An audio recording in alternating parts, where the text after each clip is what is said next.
보시면 인구 피라미드에서 왼쪽은 남자고요.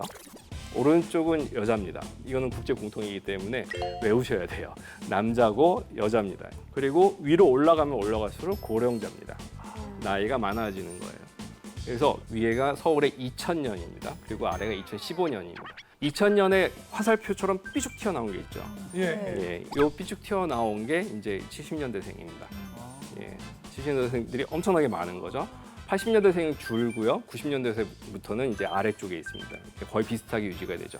그래서 우리나라 인구가 굉장히 급격하게 변하는데 출생자 수만 놓고 보면 1990년대부터 해가지고 안정적으로 출생자가 나왔습니다. 그 이유는 되게 독특해요. 출산율은 계속 떨어졌다고 그러잖아요. 근데 아이를 낳을 수 있는 70년대생이 워낙 많았기 때문에 출생률이 떨어져도 계속 꾸준한 수의 출생자가 한 20년 동안 유지가 됐습니다. 그러다가 이제 급격하게 떨어진 80년대생이 아이를 낳을 때쯤 되니까 그다음부터 걷잡을 수 없이 떨어지겠죠. 그래서 저출산은 이제 정말 시작입니다. 그리고 점차 올라가는 형태가 됩니다. 근데 이게 두 개의 시점을 갖다 비교만 하는 게 아니라 연령 말고 세대별로 겹쳐놓은 겁니다. 이거는 2000년에 20세가 2015년이면 35세가 되겠죠. 그래서 35세와 20세를 갖다가 매칭을 시킨 겁니다. 얼마나 많은 사람들이 오고 갔는가를 놓고 보는 거예요. 그러면 분명히 이 연령대가 10만 명 넘게 2000년에 있었는데 지금은 사라진 걸 볼 수가 있습니다. 이분들은 다 경기도로 가셨어요. 예. 당신 한국인이세요? 그러면 10명 중에 1명은 경기도 아파트에 사시는군요. 라고 인정하면 되는 거예요. 예. 진짜 많은 아파트들을 지었고 거기에 이제 전세살이를 하고 계십니다. 다음에 울산입니다. 울산 2000년대를 보시면 한쪽에 엄청 이렇게 많고 거기 울산 노동자들이 굉장히 많이 있었으니까 이렇게 나옵니다. 그래서 이런 그 한쪽에 피크가 만들어지는 연령대들은 주로 언제 생기냐면 공장이 새로 생겼을 때. 그러면 그 공장에 일할 30대, 40대 쫙 모으기 때문에 한번 공장이 돌아가기 시작하면 새로 공장에서 일할 사람들을 갖다 모집하지 않기 때문에 잠시 그 다음 연령대가 없어요. 없다가 또 늘어나는 거죠. 그러면서 아이들이 나오죠. 그래서 울산 같은 경우에 부모 세대가 한쪽에 있고 그 자식들이 밑에서 있었는데 지금 2015년 보시면 다 사라진 걸 볼 수가 있습니다. 이게 뭐냐면 울산에서 태어난 사람들이 그곳에서 일할 수 있는 환경이 아니었다라는 겁니다. 그래서 제너레이션이 이렇게 교체가 되는 거는 2세대예요, 보통. 그러니까 아버지 세대를 갖다가 우리가 바로 이어가는 게 아니라 할아버지 세대가 은퇴를 하고 그 세대를 손자 세대가 보통 이어갑니다. 그래서 제너레이션이 몇 번 돌아야지만 안정적으로 저 인구 피라미드가 유지가 됩니다. 그러면 울산에서 가장 큰 문제는 뭐냐면 울산에서 정착한 직장인들이 자식을 키우려고 했고 키웠더니 자식이 거기서 일자리를 못 구해서 나가는 거예요. 나가는 순간에 돈이 나갑니다. 애 식비 줘야 되죠. 집 알아봐 줘야 되죠. 직장 한다고 또 떠돌아다니죠. 부모랑 같이 사는 게 제일 경제적인 거거든요. 근데 떠날 수밖에 없고 그리고 떠난 곳에서는 휴먼 네트워크라고 하는 사람들의 인적 네트워크도 없어요. 인적 네트워크가 없다는 얘기는 여기저기서 인적 네트워크를 만든다고 돈을 많이 쓴다는 겁니다. 돈을 많이 써야 네트워크가 생겨요. 술도 마시고 뭐도 하고 그러면서 훨씬 더 많은 지출을 이제 하게 됩니다. 그게 이제 안 좋은 거죠. 그래서 앞으로 울산이 지금처럼 이렇게 안정적으로 간다. 그리고 다음 세대에 대한 직장을 갖다가 넘겨줄 수 있다라고 하면 그다음부터는 굉장히 좋은 그런 안정적인 그런 인구 구조를 가집니다. 보통 그 프랑스 제 친구들은 할아버지 할머니 집들을 상속받아요. 그러니까 아버지는 저쪽 교회에 살고 할아버지는 파리에 사는 경우가 많다 보니까 그러니까 할머니 집을 갖다가 이제 받습니다. 근데 워낙 이혼을 많이들 하셔가지고요. 그렇죠. 할아버지 할머니들이 좀 많아요. 그래서 제 제일 친한 친구는 집이 4채였어요. 20대. 그래서 할머니들한테 몇 개 받고 뭐 이런 식으로. 이게 자식을 안 낳았을 때 벌어지는 일입니다, 이게. 그러니까 남자 여자 2명이 만나서 자식을 1명 낳고 또 그런 남자 여자 만나서 또 1명 낳고 그럼 원래 집이 4채였다라고 하면은 내려온 손자급에서는 4채가 되는 거죠. 여기에 이혼을 해가지고 새로운 할머니 등장하고 뭐 이렇게 가면 그러면 집들이 굉장히 많아집니다. 격경사. 예. 이게 저출산이라고 해가지고 반드시 나쁜 것만 있는 건 아닌데 그런 할아버지 할머니 집을 갖다 물려받는 그 패턴이 있습니다. 뭐냐면 할아버지 할머니가 그 홀로 계실 때 이제 독거노인 될 때 손자가 가서 같이 살아드려요. 그러면서 같이 산 거에 대한 보답으로 할머니가 그래 이 집은 네가 가져가라 라고 이제 주는 겁니다. 그러니까 한 동네에 사는지가 굉장히 중요해요. 한 동네라면서 서울, 한 경제권. 그러니까 어디든 할머니 집을 갔다가 야, 집 줄 테니까 와라라고 하면 가서 받을 수 있는 경제권인가, 직장을 안 바꾸고도 그 집으로 옮길 수 있는가, 이런 하나의 경제권 안에 사는 게 굉장히 중요한 사회적 자본이 됩니다.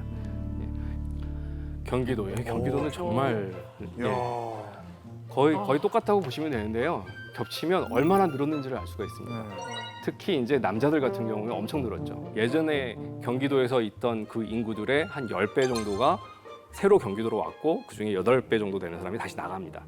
그러니까 경기도는 오고 가고 끊임없이 계속 사람들이 움직이는 공간이다라고 보시면 돼요. 저는 서울 태생이거든요. 그래서 경기도에 살아본 적이 별로 없었어요. 어느 날 갑자기 그 친구가 안식년 간다고 그 잠깐 외곽에서 살아보지 않을래? 집 좀 봐주라. 그래서 내려가가지고 그 신도시에서 한 2년 반 정도 살았습니다. 그때 처음 느꼈습니다. 경기도라는 게 이런 역동을 갖고 있구나. 아이 키우기 정말 좋고요. 집값이 상대적으로 싸니까. 그리고 신도시 같은 경우에는 보행도로도 잘 깔려 있고 유치원도 있고 네트워크도 정말 좋습니다. 그래서 아이 키우기 정말 좋은데 통닭, 김밥, 뭐 순대 이런 거 외에는 먹을 게 별로 없어요. 네, 그것도 맞고요. 아이를 키우는데 굉장히 많은 돈을 쓰다 보니까 거기에 그 문화라든지 다른 것들을 위한 돈은 최소한으로 줄이는 겁니다. 줄이다 보니까 소비 시장이 안 열리는 거죠. 교수님, 그 지금 아이 얘기가 나왔는데 저도 지금 아이가 지금 하나밖에 못 낳았어요. 사실 어떻게 보면 둘 낳기가 좀 무섭더라고요. 근데 이제 전체적으로 전반적으로 우리나라가 저출산이 지금 굉장히 심각한 문제인데 미래에는 대한민국이 사라질지도 모른다라고 들었는데요. 그게 진짜일까요? 그 얘기 정말 많이 하죠. 저도 말을 되게 조심하게 해야 됩니다. 인구 절벽 혹은 뭐 고령화, 사라지는 마을들, 그 얼마 전에 갔다 온 지방도 마찬가지로 똑같이 얘기를 하더라고요. 지금대로 가면 한 3분의 1 정도의 촌락이 사라질 거라고 예상을 합니다. 그러니까 할머니 혼자 지키는 마을도 있어요. 다 이제 떠나가지고 이장이라고 하는 사람이 있을 필요가 없는 거죠. 할머니 혼자 계시니까. 그런 지역도 엄청나게 많습니다. 도시도 마찬가지로 인구가 줄어들고 있죠. 근데 이게 정말 맞는 말일까? 반은 맞고 반은 틀립니다. 왜냐하면 지금 있는 사람들만 계속 나이가 든다면 맞아요. 근데 실제로 동아시아나 아시아나 전 세계에서 인구 이동이 어마어마하게 많아지고 있습니다. 그러니까 서울은 서울 사람들이 계속 사는 곳이 아니라 저쪽 방글라데시, 인도네시아 뭐 여러 동네에서 서울의 기회를 보고 사람들이 올 겁니다. 와서 새로운 서울 사람이 되는 거죠.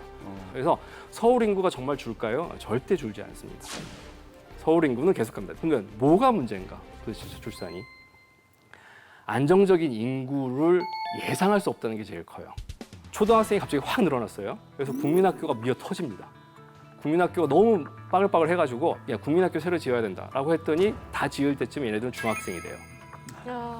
그럼 중학생이 되고 많이 지어놨더니 초등학교는 텅텅 비는 겁니다. 그럼 중학교 문제죠? 중학교 지으면 또 고등학생 돼 있겠죠? 그럼 고등학생 돼 있어가지고 지으면 얘네들 취직할 데 없어가지고 딴 데로 가버립니다. 그러면 초, 중, 고를 갖다가 안정적으로 교육 서비스를 하려고 하면 인구 피라미드가 안정적인 게 굉장히 중요한데 실제로 왔다 갔다 하기 때문에 사람들이 그리고 거기 이동까지 한다라고 하면 정말 힘든 겁니다. 그래서 청소년들이 움직이고 그다음에 일자리 때문에 이렇게 여기저기 도시를 떠돌아다니는 그런 역동 속에 놔두면 정부가 국민들을 위한 의료 서비스, 교육 서비스 이런 것들을 하기가 너무너무 힘들어져서 그것들을 예측하기 위한 그런 하나의 정치적인 그런 도구들이 필요한 거죠. 그래서 가족 계획도 있었고요. 그리고 지금의 통계도 있고 그렇습니다. 저출산을 극복하려고 굉장히 많은 정책들이 생겨요. 근데 그때마다 제가 드리는 말씀이 뭐냐면 저출산이 왜 생겼을까요? 라고 하면 사회적인 힘듦, 어려움 때문이에요. 지금 사회가 안 좋으니까 저출산인 거거든요. 그런데 마치 저출산 때문에 사회가 힘들어진 것으로 포장을 해요. 그건 아닙니다. 그러면 저출산을 갖다 극복을 하겠다라고 하면 출산 정책이 문제가 아니에요. 사회 정책이 문제인 거지. 사회가 힘들어서 저출산이라는 현상들을 갖다 만들어내는 것들을 갖다가 끊어야 되는 거지. 어떻게 하면 아이를 많이 낳게 할까? 이거 고민한다고 해서 되는 게 아닙니다. 실제로 저출산의 문제를 남성에서도 풀 수 있는 거고요. 남자들이 일자리가 되게 쉽게 구할 수 있고 그러다 보면 결혼도 빨리 할 수 있고 그러다 보면 아이도 빨리 낳을 수 있고 이런 거죠. 전 사회적으로 풀 문제지 저출산이 단지 여성의 문제 그리고 그것 때문에 벌어지는 사회 문제다라고 생각하면 안 되는 겁니다. 이게 오른쪽으로 쭉 가로축이 연령입니다. 그래서 저 왼쪽에 있는 축이 영세고요. 그다음에 가면 갈수록 커서 이제 100세까지 이제 잡았습니다. 그리고 위 아래로가 뭐냐면 나가고 들어오는 사람들을 갖다가 순으로 집계를 한 겁니다. 그래서 위로 올라오면 인구가 온 거고요. 아래로 내려가면 인구가 나간 겁니다. 자, 그러면 지금 이게 지금 17년 동안 누적한 그래프인데 서울은 17년 동안 20대가 계속 증가합니다. 엄청나게 많은 20대가 꾸준히 서울로 계속 오고 있는 겁니다. 지금도 그렇습니다. 그러면 새로운 20대들은 계속 끊임없이 오고 30대가 되면 밑으로 쭉 빠지죠.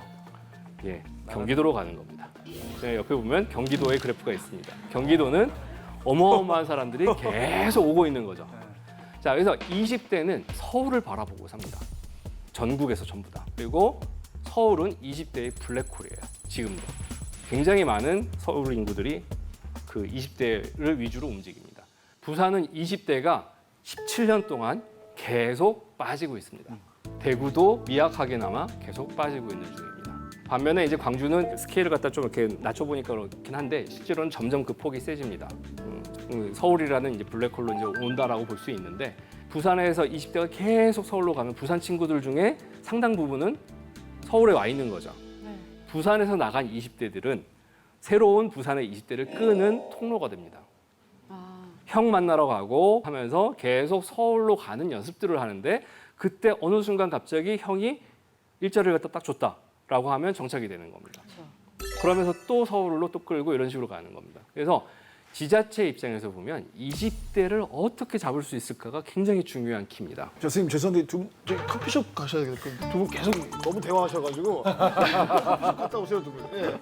뒤에서 너무 대화를 하셔가지고. 계속 서울로 가는 연습들을 하는데 그때 어느 순간 갑자기 형이 일자리를 갖다 딱 줬다라고 하면 정착이 되는 겁니다. 그러니까 전 78년생이고요. 말씀하신 70년 마지막 생인데요.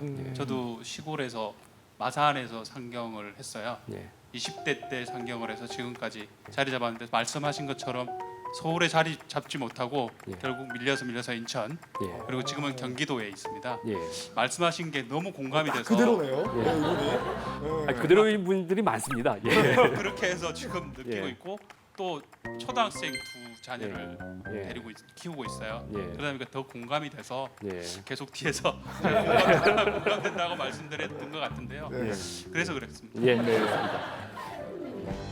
요 두 장의 피라미드가 정말 중요한 이슈 중에 하나입니다. 10년 터울 정도 되는데 양쪽을 갖다 비교를 해보면 대치동은 똑같죠. 네네. 이 삐쭉 튀어나오는 게 엄마들, 아빠들일 거고 아래쪽에 자식들일 겁니다. 완전히 이렇게 됩니다. 이게 지금 위기라고 그랬죠. 이렇게 되면 난리가 난다고. 쭉 올라가면서 초등학교 위기, 중학교 위기, 고등학교 위기 쭉 갈 거라고 얘기를 말씀을 드렸어요. 근데 전혀 위기가 없습니다. 위기가 없는 게 똑같기 때문에 그래요. 그 얘기는 뭐냐면 그 다음 장면인데 자, 이지도입니다. 예, 이때 있던 친구들은 다 나갔어요. 그리고 새로 같은 나이대가 계속 들어오고 있는 겁니다. 그러면 끊임없이 학원 가다 보니까 학생 연령대들과 그 부모 연령대들은 대치동으로 들어오고 교육이 딱 끝나면 나가는 거죠. 그래서 그 지역은 언제나 중고등학생들이 엄청 많고 중고등학생들의 어머니들이 있고 나머지들은 끊임없이 움직인다는 겁니다. 자, 도시가 발전하려고 하면 안정성이 필요해요. 연령의 안정성이 필요합니다. 도시는 언제든지 일할 사람들이 계속 있어야 돼요. 그걸 거꾸로 사람의 입장에서 보면 나는 일할 수 없을 때 여기를 나가야 된다는 겁니다. 끊임없이 이 도시가 젊은 인구로 유지가 된다는 얘기는 젊지 않은 인구는 알아서 나가고 있다는 얘기예요.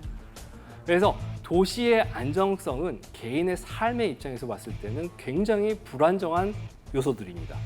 언제 쫓겨날지 모르고 언제 여기서 도망갈지 모르고 이런 상황인 거죠.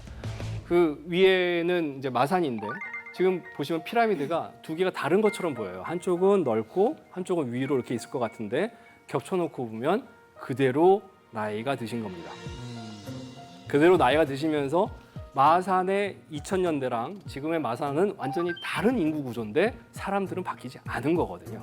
그러니까 정주 효과가 있다, 움직이지 않아도 된다라는 것의 결과가 저렇게 나오는 겁니다. 그러면서 70년대생은 마산에서 어마어마하게 또 밖으로 나갑니다.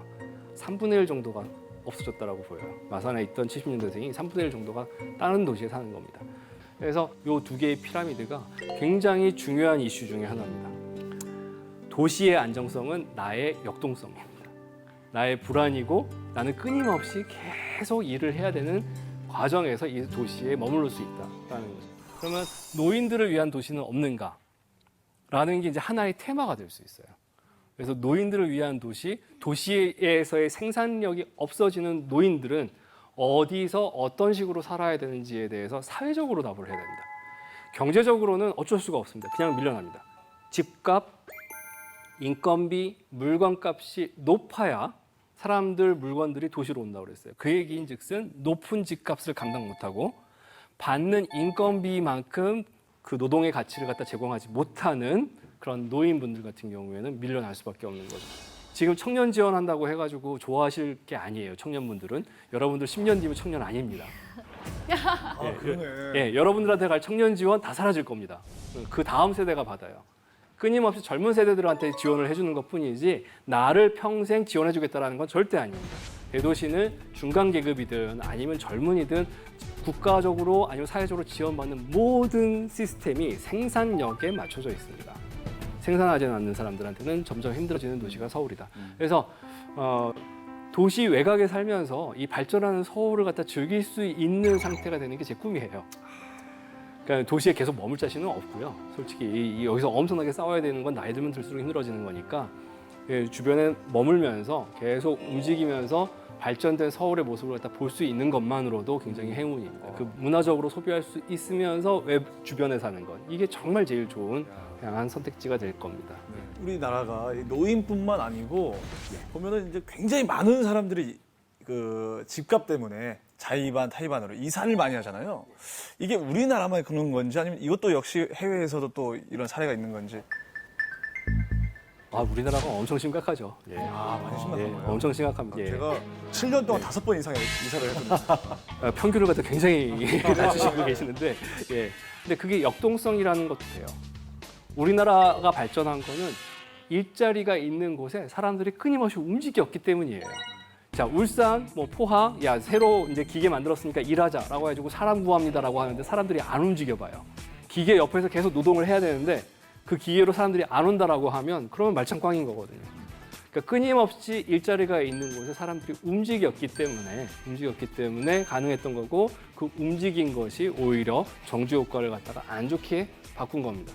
그래서 사람들은 괴롭죠. 매년 이사 다니려고 하면 엄청 괴로운데 그 결과 도시는 발전하고 있는 아주 역설적인 환경인 거죠. 그러다 보니까 이제 선생님 월세 인구가 좀 많이 느는 것 같아요. 제가 보기에. 예. 저 역시도 지금 월세를 살고 있고 앞으로도 월세를 살 생각이거든요. 죽을 때까지 저는. 그게 편하더라고요. 저는 이제 막 약간 유목민 같이 이렇게 저는 이게 이동하면서 사는 게 좋더라고요. 예, 통장의 이자가 월세보다 비쌀 때는 그게 그래서 가능할 수도 좀 있을 텐데요. 까먹는 것도 많은데요. 예. 많은 분들이 이제 집을 사다 보면 많은 빚이 또 생기잖아요. 예.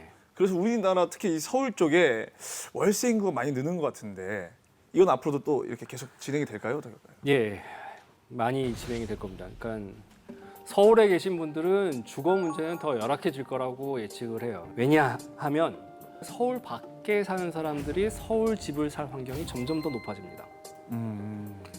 자, 옆에 어마어마하게 많은 중국 인구, 그 중에 0.1%가 서울에 세컨하우스, 별장을 갖다 갖는 게 유행이 돼버리면 그러면 그 충격을 감당할 수 있는 주택 시장은 아닙니다. 예. 근데 중국만이 아니라 일본 아니면 동남아 여기저기서 서울의 집은 서울이란 풍경 자체가 서울이란 공간 자체가 워낙 매력적이다 보니까 올 가능성이 있어요. 그렇게 되면 서울에 사는 사람들의 의지랑은 전혀 상관없이 빈집이 많음에도 불구하고 집값은 올라갑니다. 이게 서울에 대한 이야기를 갖다 제가 드리는 게 아니라 이미 런던, 파리, 베를린 다 겪고 있는 문제예요. 분명히 현지인들은 집이 없어가지고 굉장히 힘든데 빈집은 늘어나요. 빈집이 많은데 들어갈 수 있을 만큼 값이 싸지지는 않아요. 집을 놀려도 되는 외국인들이 샀기 때문에 그래요. 전 세계에서 우리나라의 지금 경험을 미리 한 국가들, 도시들이 많다라는 거예요. 네. 그럼 그 도시들의 실패담, 성공담들을 갖다가 한국, 서울에 맞게 어떻게 바꿀 것인가에 대한 연구를 해야 되는 거죠. 지금처럼 외국인들이 집을 사기 시작하면서 정작 서울에 사는 사람들이 집을 사기 힘들어질 만큼 집값이 오른다. 그러면 어떤 정책을 우리가 필 수 있을까? 를 고민을 해야 되는 거죠.